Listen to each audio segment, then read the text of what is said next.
Boa tarde a todos. É a minha preferência, mas não está decidido ainda o que eu vou fazer. A gente começamos a trabalhar hoje, o grupo ainda está dividido, né? Não sou engessado, eu tenho as minhas preferências, mas não sou engessado. Eu sou muito de respeitar o que o elenco pode me dar, para que eu possa tirar o melhor desses jogadores.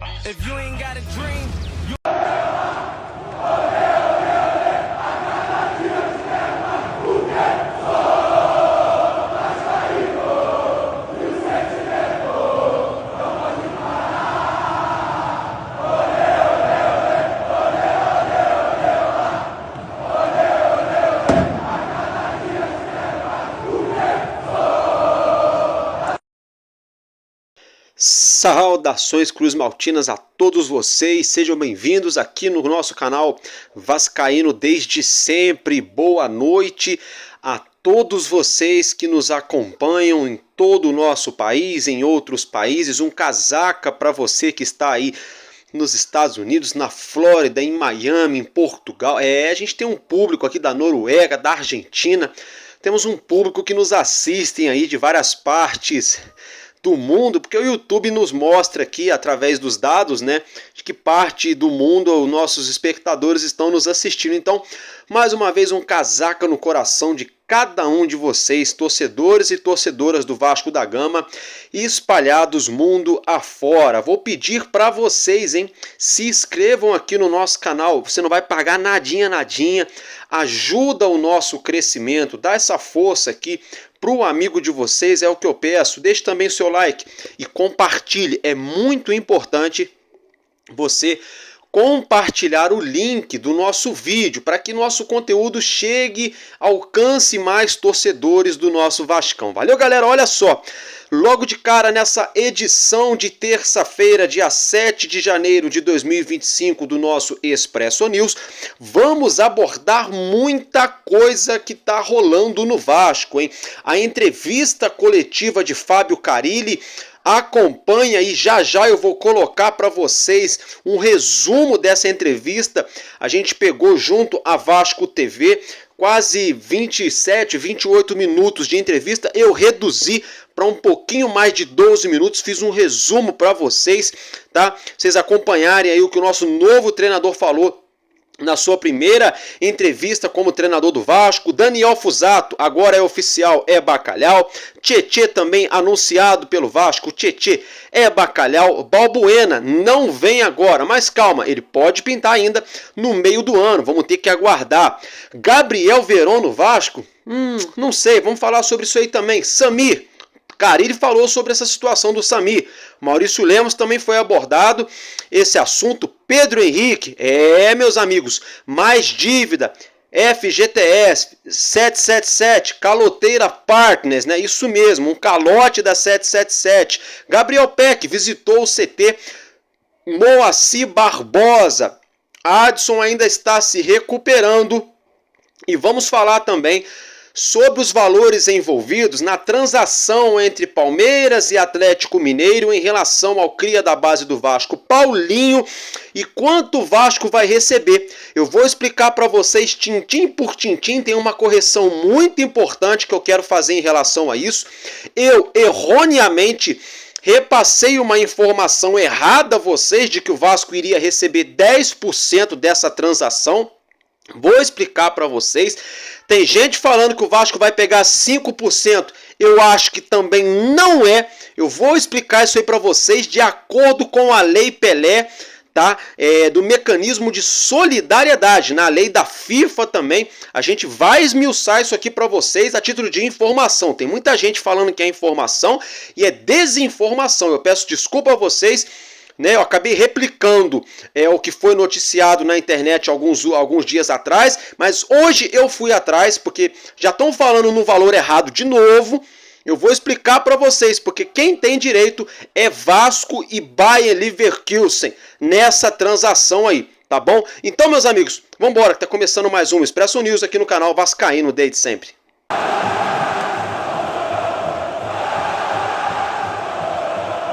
Bom, meus amigos e minhas amigas, é isso aí. Logo de cara, né, é o seguinte, Gabriel Peck esteve no CT Moacir Barbosa no dia de hoje, né? Claro, o nosso Cria Peck foi lá visitar os funcionários do clube, as dependências do nosso Vasco da Gama, né? Ele que está de férias lá na MLS, foi um dos melhores jogadores da temporada na Liga Norte-Americana, né? O menino merece, Gabriel Peck, cria carioca aqui do Rio de Janeiro, né? Né? Show de bola, então, bacana, só para ficar para vocês aí o registro mesmo, a título de curiosidade, né? Curiosidade. Agora, outra situação, acabou de terminar, e acabou não, né? Porque esse vídeo vai ao ar aí um pouco mais tarde, que eu ainda vou editar, eu sempre coloco esse GC na sua tela, né? A gente coloca sonoras e tal, mas enfim, jogou agora na parte da tarde dessa terça-feira, o nosso Vasco pela Copinha, né? Copinha São Paulo, segunda rodada aí da Copinha, Vasco e Canaã do Distrito Federal. Meus amigos, e o Vasco não saiu do zero. Em mais um jogo horrível, horroroso esse jogo aí da nossa equipe sub-20. Para quem passou o pano na última partida, vamos falar o que nessa partida agora, né? Então, na minha opinião, é um vexame, tá? É um vexame. Mas são 11 contra 11. Tá, mas espera aí, 15 de Piracicaba e Canaã de Brasília. Olha o tamanho do Vasco, olha a estrutura do Vasco, que pode garimpar jogadores no mundo inteiro. E olha a diferença aí para o Canaã e para outra equipe aí, que é o 15 de Piracicaba. Então, assim, na minha opinião, tá muito abaixo, tá? Já tá chegando aí no limite da vergonha o Vasco na Copinha, tá? Minha opinião. Se tratando aí de jogador, complicado é a fonte, né? Central da bola. Central da bola quase não acerta, né? É difícil o central da bola acertar uma, né? Central da bola tá afirmando aí de que o Vasco teria interesse na contratação de Gabriel Veron. Cria do Palmeiras, passagem no Cruzeiro e agora no Porto de Portugal. Quer minha opinião? Não! Não. Palmeiras já dispensou porque, né? Cruzeiro chegou no Cruzeiro, aí foi pro Porto. Vai resolver o nosso ataque? Com todo respeito ao menino, nós temos outros jogadores do mesmo nível aqui no Vasco, né? O Wanderson, por exemplo, que está aí negociando com o Vasco, na minha humilde opinião, com todo respeito ao rapaz Gabriel Veron, é muito mais jogador. Experiente, consolidado, mais recurso, tá? Fica então o registro para vocês. Outra situação, o Carille falou de Balbuena. Falou que é sem chance, está descartado. Mas isso é uma questão óbvia, né? Eu até falei para vocês ontem. O Vasco não vai contratar o Balbuena para pagar 32 milhões de reais agora, em janeiro, fevereiro, sendo que ele pode pintar aqui no Brasil ou em qualquer outro clube em junho, de graça. 0,800, né? Então, é óbvio, torcedor. Agora, Balbuena, zero chance de pintar no Vasco. Mas pode ser, nos próximos dias, próximas semanas, o Vasco, uma conversa ao pé do ouvido do zagueiro paraguaio, assine um pré-contrato com o jogador. No meio do ano, acaba o contrato dele com o clube russo, ele chega no Vasco de graça. Tá? Então vamos aguardar. Vamos esperar, mas é claro, para agora, sem chance do Balbuena vir jogar no Vasco. Tá? Outra situação é o seguinte: Tietê e Daniel Fuzato são bacalhau, anunciados oficialmente pelo Clube de Regatas Vasco da Gama. O meio-campista Tietê estava no Botafogo, terminou seu contrato em dezembro, chegou aqui no Vasco, então, a custo zero para somar, para ajudar a engrandecer o nosso elenco na temporada 2025. E o goleiro Daniel Fuzato estava no Eibar, lá no futebol espanhol, ele que também acumula passagem pela Roma, pela seleção brasileira e é revelado pelo Palmeiras. Estou vendo alguns torcedores falando mal de contratações do Vasco. Olha, torcedor, vamos dar o papo reto aqui. Se não conhece, não critica, hein? Se não conhece, depois fica feio, tá? Porque depois fica feio. Daniel Fuzato é bom goleiro. A não ser que ele dê muito azar e jogue mal no Vasco. Tietê é bom meio-campista. Parar com esse negócio, com essa síndrome também, que ninguém serve para jogar no Vasco, né, gente? Porque se fosse a 777 gastando 20 milhões para trazer Daniel Fusato, muito torcedor está colocando ele como jogador de seleção agora. Aí só porque chegou de graça não serve. Entendeu? Então a gente tem que encontrar um ponto de equilíbrio, tá, galera? Olha só, eu vou colocar para vocês aí dois recados rapidinho que o Tietê e que o Daniel Fusato mandaram para nós, torcedores do Vasco. Então acompanhem, que eu já volto. Fala, torcida vascaína. Aqui é o Tietê. Tô muito feliz de estar aqui e vamos juntos para 2025. Valeu! Fala, torcida vascaína, aqui é o Fusato. Tô muito feliz de estar ao lado de vocês esse ano e com certeza vamos lutar por grandes coisas. Valeu! Um abraço. Bom, é isso aí, né? Outra situação, né? O Carille também falou sobre o Samir, né? Ele falou, o da Udinese, coisa e tal, conheço. O Carille falou que não tem nada do Samir no Vasco. Palavras do Carille, né? Vamos aguardar, porque o Carille falou também, na coletiva, vocês vão pegar a visão, eu vou colocar já para vocês. Ele falou também que o Vasco trabalha aí na manha para trazer reforço. O Samir está negociando a saída dele lá do Tigres, a menos que ele esteja indo para outro clube e a gente não saiba. Até porque o Vasco passou uma vergonhazinha.com aí na questão do La Vega, né? Tem disputa aí pelo Maurício Lemos. Então, às vezes, para não levantar um leilão, não estou chamando o Carille de mentiroso, mas às vezes tem situações que o treinador precisa omitir, a gente não sabe. Ou realmente pode ser verdade mesmo, não tem nada a ver com o Vasco, é apenas cavadinha da mídia aí. Vamos ter que aguardar. Tá? Vamos ter que aguardar. Ele falou também sobre o Maurício Lemos. O Vasco fez proposta e aguarda um retorno do jogador e do Atlético Mineiro. Falou também do Pedro Henrique, falou que não está sabendo de nada, né? Gente, sinceramente, Pedro Henrique, na minha opinião, o Vasco não vai ter essa bala para trazer o Pedro Henrique.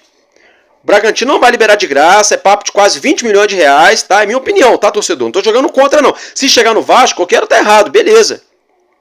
Mas eu acho que o Vasco não vai pôr dinheiro para trazer o Pedro Henrique. Minha humilde opinião. Tá, torcedor? Olha só, para não ficar só no que eu tô falando, acompanha aí, né, a coletiva do Fábio Carille. Eu fiz um resumo para vocês aí, né? Ele foi bem discreto em relação à contratação, né? Foi incisivo sobre aquilo que ele espera do nosso elenco, né? Bastante pé no chão. Falou que não necessariamente vai jogar ali com o time fechado. Falou que quer valorizar a posse de bola porque tem jogadores de qualidade. Falou que vai trabalhar para tentar colocar Coutinho e Payet juntos no mesmo time. E falou que a preferência dele seria um 4-2-3-1, se ele pudesse escolher a preferência, mas ele ainda vai analisar os jogadores do plantel. Ele acredita que pode usar o Puma e o Leandrinho como ponta direita. Já não gostei disso. Porque pode ser que o Vasco não vá trazer jogador pro lado de campo.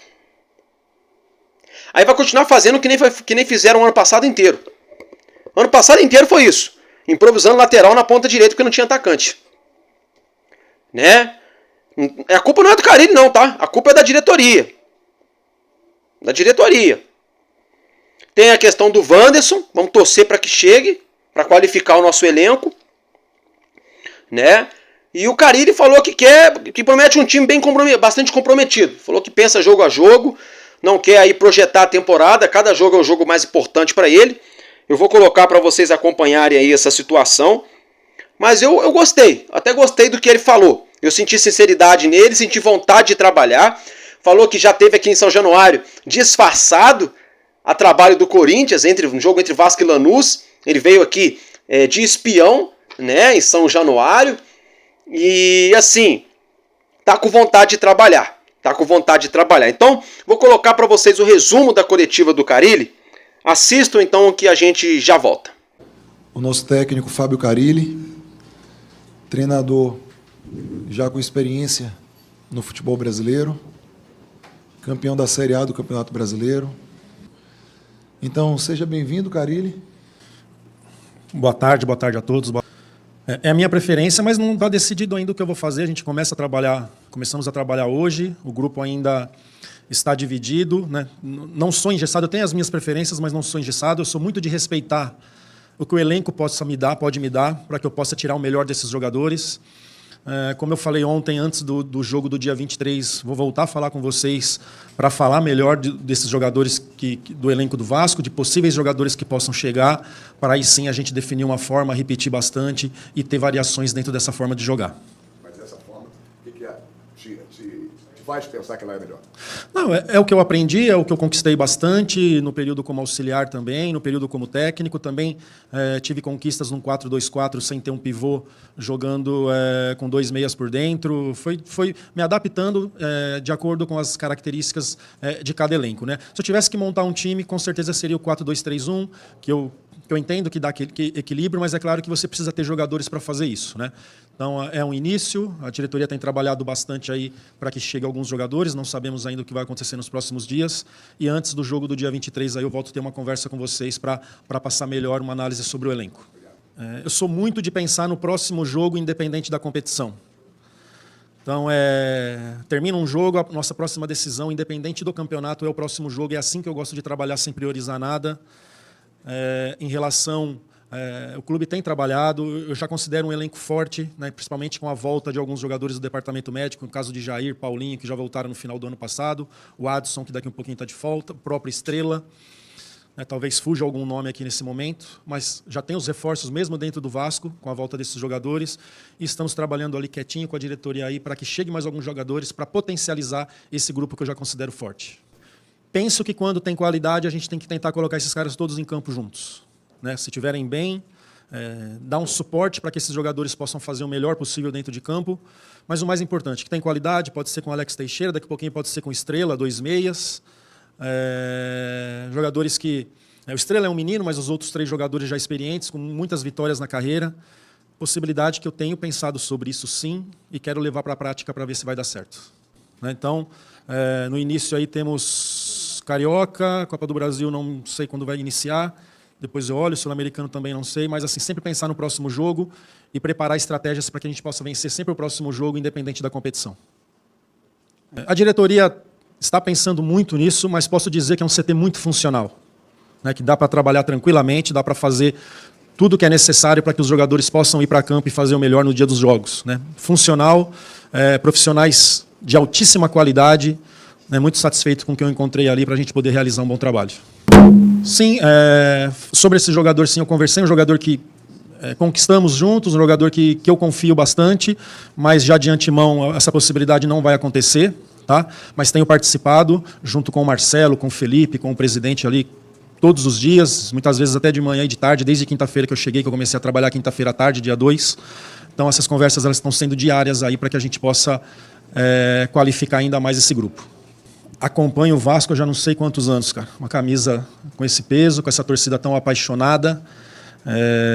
Então é claro que sempre que pode, estou assistindo o jogo, muitas vezes está em outro clube ou outra competição, mas sempre que posso assistindo, entendendo. Em cima dos estudos que eu faço de cada equipe, independente de onde eu estiver, muitas vezes Japão, Arábia, estou acompanhando e anotando, fazendo as minhas anotações. É claro que depois que começaram as conversas, antes do Natal ali, a gente ficou conversando uns 4, 5 dias até o acerto, fui buscar mais informações, imagens, né? É algo que preocupante que aconteceu nos últimos anos, e isso é claro que tem um monte de fatores, é algo que eu espero melhorar junto com os jogadores. Do sistema defensivo que jogou bastante nesse ano, tem 2 já, que é o João Vitor e o Piton, que foi eu que subi ali no Corinthians em 2019, jogadores que já sabem um pouquinho dessa ideia defensiva. Muitas vezes você pode ter resultados com toque de bola. Eu penso que é um time muito qualificado, muito técnico, onde, o que eu já posso adiantar para vocês, independente do sistema que for jogado, vai ter muita valorização de posse de bola, né, vai ter bastante ficar com a bola, entregar menos a bola para o adversário, ter mais controle do jogo. Isso eu já posso adiantar para vocês, independente se é 3-5-2, se é 4-4-2, 4-2-3-1, 4-3-3. Eu vou trabalhar muito a questão da valorização da posse de bola. Esse trabalho já começou ontem, hoje a gente já voltou a fazer com um grupo. O grupo ainda está separado por conta dos exames que estão sendo feitos, mas é algo assim que a gente vai priorizar muito, a valorização da posse de bola pela qualidade do elenco e dos jogadores que tem. Isso daí ficou muito forte depois de 2019, até tive uma conversa ontem com alguns aqui que estavam lá no CT a respeito das formas que eu joguei. Isso foi por conta de 2019, onde o Corinthians ali era um time totalmente reativo, e foi o que a gente achou para aquele ano, pelas características dos jogadores. E mesmo assim foi um ano de resultado, onde o futebol não era legal, mas foi um futebol de resultado, com título paulista, semifinal da Sul-Americana, e chegamos a ficar em 4º no Brasileiro. E dali para cá isso não me incomoda, porque foi uma verdade, e eu deixei muito claro em todas as vezes que a gente ia jogar daquele jeito, passava muito claro isso, né? Então, penso aqui, a gente já tem o João, que tem velocidade, né? O Oliveira, outro jogador que já está certo, que também sei que tem velocidade, um jogador que eu tentei levar para o Japão comigo e não consegui. O Freitas fez um campeonato muito legal, que também tem velocidade, né? Do lado direito, tanto o Puma como o PH também jogadores que têm velocidade. Então, jogar lá em cima pode ser uma alternativa, sim.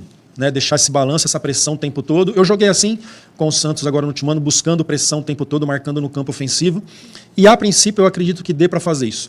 Então, é algo que não me preocupa, porque realmente eu fiz isso em 2019. Hoje, é a busca por um zagueiro e jogadores que atacam profundidade. Jogadores de velocidade, jogadores de lado. É um grupo, por suas características de ter muita bola no pé, de vir buscar jogo, e a gente está buscando jogadores que agridem mais espaço, que levem a linha defensiva para trás. Né? É claro que com o trabalho a gente pode melhorar esses jogadores que nós temos, mas o ideal é ter jogadores com essa característica aí para que possa incomodar mais o adversário. Falar sobre essa camisa, né? Uma camisa gigantesca, uma camisa que eu já tive o prazer de vir aqui e jogar algumas vezes contra, como atleta, e lembro bem de um ano onde o Vasco tinha uma seleção, perdemos de 4-1 aqui, brasileiro de 97, eu era o lateral esquerdo do Paraná Clube em 97, com aquele super time. Vim algumas vezes como auxiliar, vim uma vez como técnico, que foi em 2017, e a gente tem uma vitória aqui importante para aquele ano de 17, pelo Corinthians. Mas o que mais me lembra, assim, que mais ficou marcado da torcida, dessa pressão de jogar com eles do lado, mesmo em São Januário ou em outros estádios, que a gente sabe que o torcedor do Vasco vai e apoia. E já falando sobre isso, nós dentro de campo, nós comissão, temos que fazer com que esse apoio seja a nosso favor, com a nossa atitude, organização e comprometimento com essa instituição, com essa camisa tão pesada. Mas o que eu mais me recordo foi 2012. Vim aqui, né, ninguém me conhecia ainda, vim a paisano para assistir Vasco e Lanús, né, observador do Corinthians pela Libertadores, que depois era o próximo confronto, e fiquei ali no meio da torcida quietinho, bandeirão passando em cima, para lá, para cá, aquela gritaria, aquele apoio. Então, assim, é algo que eu não tenho como esquecer, porque foi marcante o peso dessa torcida, a paixão dessa torcida pelo clube. Hoje, penso que é difícil para o Coutinho jogar de lado, penso ele mais por dentro. O Estrela, tenho pouca referência dele ainda, dos poucos jogos que ele jogou, e lembro de gol dele fazendo e tudo mais, é claro que eu já olhei muito material dele, mas também penso que não é esse jogador de lado, né, um cara parece lento, mas não é, um meia mais clássico de jogar por dentro. Pode ser que essa forma que o Felipe terminou eu possa trabalhar, né, se não chegar jogadores que possam fazer esse jogador de lado. Sei que o Puma já jogou na linha da frente, até na seleção do Uruguai. Penso que o Leandrinho, pela qualidade, apesar que eu não vou ter ele nesse início por conta da seleção, possa jogar nessa linha da frente também. Tem o Jean, que eu já acompanho há muito tempo, o chileno, que tem qualidade, que possa ser esse jogador também. Mas é característica de meia, não é um cara de atacar espaço, é de receber bola no pé e procurar construir. Está passando muitas coisas, né, na cabeça, mas o que eu fico muito feliz é que tem muita qualidade. Vou ser bem sincero, vocês vão me conhecendo ao dia a dia, muitas vezes até peco pela minha sinceridade, mas já sei que vai ser assim. Estava muito perto de sair fora do país novamente, tá, para o mundo árabe, estava conversando com alguns clubes ali, e quando surgiu essa possibilidade eu travei tudo e falei, vamos esperar para ver até onde vai. Então as conversas foram durante uns 5 dias, começa no domingo e termina na quinta, né, na quinta noite. Mas foi assim, sempre falando com meus empresários que começaram as conversas, tive reuniões com os diretores, mais diretamente com o Marcelo e com o Felipe, até para entender, que eles me conhecerem melhor ainda do que eu penso do grupo, que eu poderia falar do Vasco. Então, mas assim, a partir do momento que surgiu essa possibilidade, eu travei qualquer possibilidade de sair, segurei o máximo até realmente esperar fechar com o Vasco. E, assim, muito feliz por essa oportunidade. Praticamente o primeiro trabalho fora do estado de São Paulo. Fiquei 21 dias no Atlético ali, 7 jogos, onde não trabalhei, essa é a verdade. E agora começar o trabalho numa equipe desse tamanho, com jogadores, e já começar a dar sua ideia para aquilo que você acredita, para mim vai ser muito importante. E mais uma vez, muito feliz por essa oportunidade. E é um jogador que eu tenho certeza que vai ser mais uma vez muito importante, porque eu gosto de jogador com essas características. Gosto. Como também, ontem já falei com alguns amigos que estavam ali no CT, também tem jogadores para fazer um 4-2-4, sem ter um fixo, e com jogadores meia que chegam na área para fazer gol. Também tem para isso. Mas vai depender muito desses jogadores de lado aí para eu começar a pensar bem na forma de jogar e começar a treinar o quanto antes. Olha, não consigo pensar em outra coisa a não ser minha primeira meta é definir a forma de jogar e saber. até onde a gente pode chegar. Não consigo, nesse exato momento, com o segundo dia de trabalho com o grupo principal, o grupo que se apresentou ontem, eu não consigo ter uma leitura disso. Meu foco é dar liga, é fazer esses jogadores entenderem o que eu penso, né, e fazer com que eles comprem essa briga, comprem essa ideia, para que a gente possa assim, pensar em coisas grandes. Assim, mas colocar a camisa do Vasco, todos nós que estamos aqui temos que pensar alto, pensar grande, mas ainda eu não consigo nesse momento. Daqui um pouquinho, 10 dias, 12 dias, voltando a falar, eu posso ter um... Opa, espera aí, dá para chegar. Mas uma coisa vocês podem acreditar, eu sou muito otimista. Até hoje, os clubes que eu trabalhei, ele nunca foi considerado o time... Nossa, esse time hoje, esse ano vai ser campeão. Lembra da Udinese, né? Sim, é um jogador que eu sei quem é, mas é um nome que ainda não foi falado dentro do clube, tá? Sendo bem verdadeiro com vocês, ainda não chegou. O Balbuena tem contrato na Rússia e os russos de cara já descartaram essa possibilidade. O Pedro também foi um jogador que eu lancei ali no Corinthians, ele sobe em 2015, em 2017 ele joga bastante comigo, eu não sei como é que está essa situação do Pedro, né? Do Balbuena está descartado, do Pedro eu não sei como que está, e do Samir ainda não foi falado. Maurício Lemos também é outro nome que a gente tem falado aí, estamos aguardando alguma definição. O Adson, um jogador que eu acompanho já há muito tempo, apesar que vai ser agora que eu vou trabalhar pela primeira vez com ele. Penso que o Adson é mais um armador e o Guilherme é mais um finalizador, até por característica.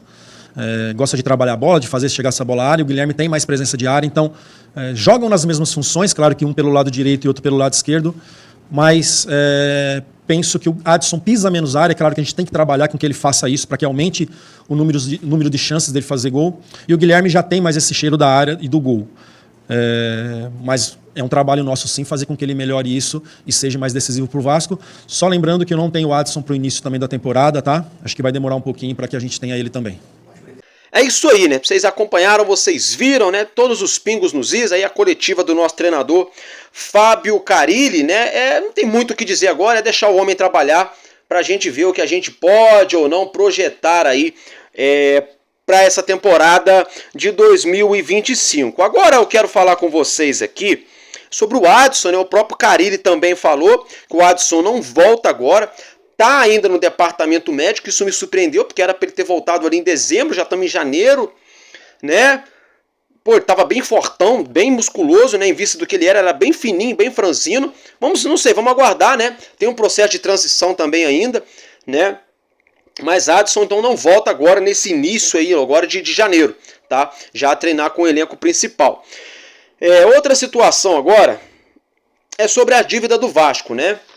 A gente tomou conhecimento hoje que, olha só, Vasco é executado em R$2.600.000 por dívidas de FGTS de 2020 a 2022, tá? A dívida do Vasco ultrapassa R$30 milhões no fundo de garantia aqui no nosso país. Parabéns para o Jorge Salgado. Justamente na gestão dele, esses quase R$3 milhões de fundo de garantia não recolhido. Depois a gente fala que é o pior presidente da história, tem meia dúzia de viúvas que ficam dodói, né? Meus amigos, é como se não bastasse. Em uma reportagem do GE. Globo, né? Meus amigos, o Vasco da Gama só pagou 18% das contratações, luvas e comissões durante a sua gestão no Vasco, aponta um relatório. A dona 777 só pagou 18% de contratações, luvas e comissões de jogadores. Parabéns, Jorge Salgado, mais uma vez um double. Congratulations, né? Parabéns, KPMG, pelo desserviço prestados ao Vasco da Gama. E parabéns ao Josh Wander, que eu não vejo o dia e a hora desse rapaz e junto ao seu pai, Steve Pasco, e a equipe também, todos eles responderem judicialmente pelo que fizeram com o Vasco e com os outros credores da 777 Partners. Traduzindo para o português, 771 Partners, Calote Partners. É uma vergonha, torcedor. É uma vergonha. Isso é uma vergonha. Esses caras têm que pagar pelo que fizeram com o Vasco. A dívida de 670 milhões, batendo mais de 1 bilhão. Gastaram, mas não pagaram. É o que eu sempre falo. Ir lá, estourar o limite do cartão é mole. Qualquer um faz. Então, uma criança de 10 anos estoura o limite do cartão. Pagar depois a fatura que eu quero ver, meus amigos. E o mais interessante é que mesmo os jornalistas que ficavam lá atrás defendendo a 777, agora estão indignadinhos. Contraditório, né? Então, olha só, vamos acompanhar a reportagem do GE. Globo para você entender essa situação melhor, torcedor. 777 só pagou 18% das contratações, luvas e comissões durante sua gestão no Vasco, aponta relatório. Em 1 ano e 9 meses de gestão à frente do Vasco, a 777 Partners pagou somente 18% dos valores referentes a negociações por transferências de jogadores, aquisição de direitos econômicos, luvas e comissões a empresários. Concluiu um relatório interno elaborado pela atual diretoria. As informações foram recentemente entregues ao presidente Pedrinho. A 777 comandou o futebol do Vasco de agosto de 2022 a maio de 2024. Quando uma liminar concedida pela Justiça do Rio de Janeiro suspendeu os direitos societários da empresa norte-americana e entregou o controle da SAF ao clube associativo. Nesse período, o Vasco efetuou 35 contratações de jogadores que geraram despesas futuras, como parcelas a serem depositadas aos clubes de origem e pagamentos de luvas previsto no contrato. O relatório apontou que a gestão da 777 estava em dia apenas com 18% dos valores que deveriam ter sido pagos até maio do ano passado, quando Pedrinho assumiu. O levantamento não considera os compromissos que venceriam a partir de maio. Portanto, uma das prioridades nos primeiros meses da gestão de Pedrinho foi quitar uma dívida de 3,5 milhões de reais que o Vasco tinha com o Nacional pela contratação de Puma Rodrigues. A inadimplência poderia causar impedimento de inscrição de novos jogadores, o chamado transfer ban. A dívida do Vasco com outras equipes por negociações conduzidas pela gestão da 777 naquele momento, de acordo com o relatório, está de 51 milhões e 200 mil reais. Além disso, o clube devia 5 milhões e 400 mil aos jogadores do elenco em luvas e bônus. Os salários e direitos de imagem estavam em dia. Uma das dívidas que o Vasco priorizou foi o que havia com o Payet, que tinha 988 mil reais em luvas para receber. O pagamento foi regularizado. A diretoria vascaína tem procurado clubes e empresários para renegociar os passivos, estender os prazos e buscar acordos. Mas ainda há um caminho a ser percorrido nesse sentido. Existem dívidas em aberto com jogadores que já foram embora ou que estão fora dos planos, como é o caso de Serginho, que tem 900 mil reais para receber. A comissão do seu empresário referente a 10% do valor total do contrato do atacante também não foi paga, fonte GE. Globo. Então olha aí. A 777 naquele momento só estava em dia o salário e direito de imagem, mas luva, comissão para empresário e jogadores, eles não tinham pago. Isso foi só até maio. Que depois disso apareceu mais coisa, que foi o caso igual, por exemplo, do Puma Rodrigues. Isso é uma vergonha.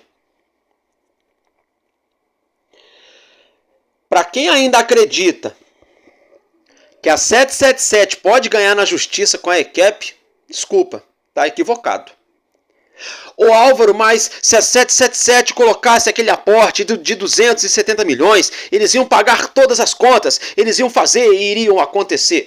Poderiam ter pagos mesmo, essa dívida que eles fizeram aí, realmente, poderiam até ter feito isso. Assim como não poderiam. Era um grande ponto de interrogação. Porque eles prometeram que iam pagar os 700 milhões de reais de dívida do Vasco. Ficaram quase 2 anos no Vasco e não pagaram, muito pelo contrário, aumentaram a dívida do clube. Até porque o Pedrinho pediu garantia para o Josh e o Josh não deu.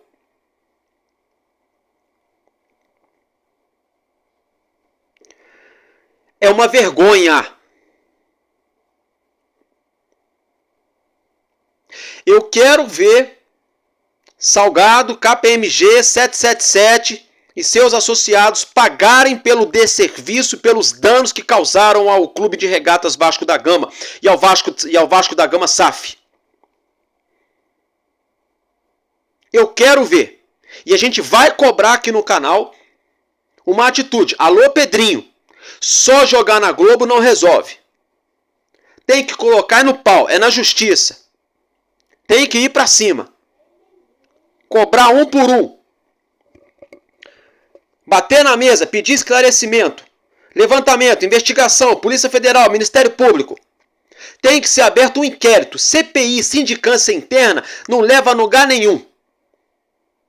Expulsar do quadro societário, grandes coisas, você tirar esses caras aí do quadro societário. A única diferença é que esses caras não vão ter mais direito a voto nas eleições do Vasco, só isso. Agora, o que eles fizeram não pode ficar impune, Pedrinho. Eles têm que pagar dentro do clube, nas normas do Estatuto do Clube de Regatas Vasco da Gama, mas também tem que pagar nas leis vigentes do nosso país. Tanto o seu Jorge Salgado, a KPMG tem que responder pelo desserviço também que prestou ao clube, que ganhou, que cobra 25 milhões do Vasco para investigar a situação e não investiga nada. Acontece tudo debaixo dos olhos da KPMG e eles dão um aval para a transação acontecer, da venda da SAF. E o senhor Josh Wander com a 777 seus pares vão ter que responder. Vão ter que responder e eu vou cobrar isso aqui no canal enquanto isso não acontecer.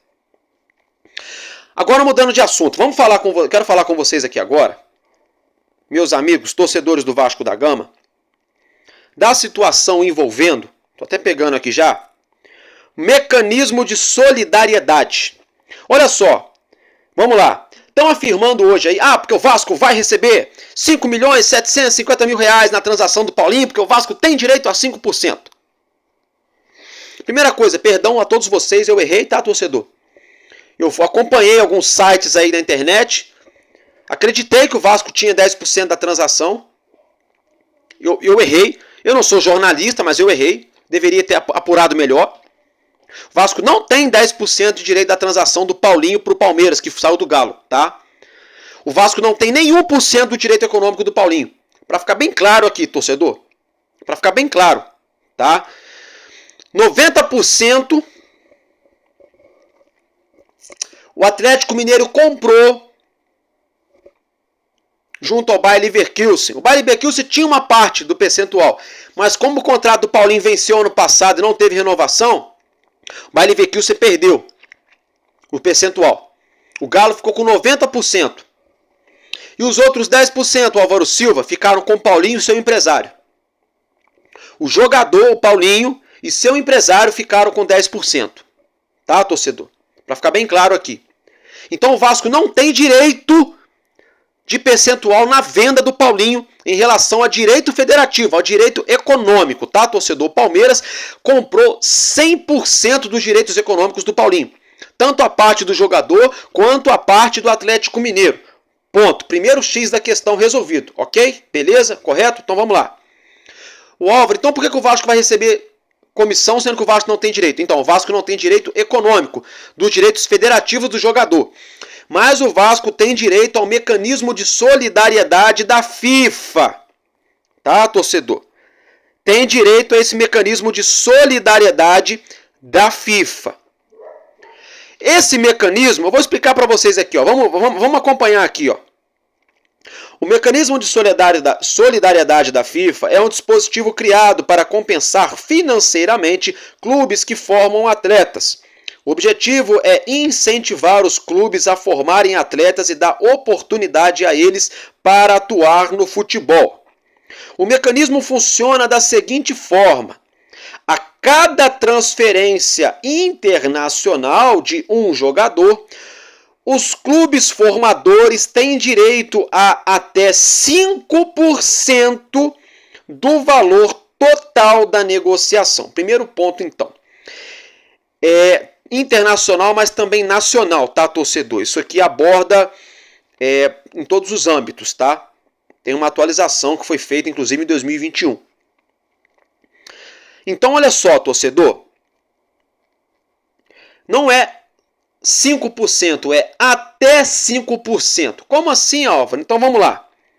Esse valor é dividido proporcionalmente entre todos os clubes pelo quais o atleta passou até completar 23 anos. A distribuição do percentual é feita pelo novo clube, mas os clubes formadores podem demandar o clube comprador na FIFA, se o repasse não for realizado. No Brasil, a lei de número 9.615/98, Lei Pelé, assegura o mesmo valor às transferências nacionais. Foi o que eu falei. A lei da FIFA é para transferência internacional, mas a Lei Pelé no Brasil coloca do mesmo parâmetro para transferências nacionais, que é o caso agora entre Galo e Palmeiras. Um clube é considerado formador quando fornece aos atletas programa de treinamento por profissionais especializados, assistência educacional, médica e fisiológica. Então, torcedor, olha só. Vamos lá. Vamos lá. Tem uma questão aqui que eu quero mostrar para vocês. Quero ler junto, quero explicar para vocês aqui. Como que é dividida essa questão? Né? Muita gente se pergunta. Olha só, galera. O Paulinho saiu do Vasco com 18 anos. Tá? É o seguinte, até 16 anos, dos 12 aos 16 anos, o clube formador tem direito a 0,25% dos direitos econômicos, ou seja, 1/4 de 1%. Ou seja, a cada 4 anos, do sub-12 ao sub-16, sendo 4 anos, o clube tem direito a 1% desse mecanismo. Tá? Paulinho jogou no Vasco dos 16 aos 18, no Vasco profissional. Ali, categoria mais elevada. Só que depois ele foi jogar no Bayer Leverkusen. E ele saiu de lá com 22 para 23 anos. E chegou aqui no Galo Mineiro. Hoje ele tem 24, ele ficou no Galo 2 temporadas. Então, torcedor, esse 5% do mecanismo de venda da FIFA, inclui o Bayer Leverkusen e o Vasco, que foram os dois clubes que ele passou até 23 anos.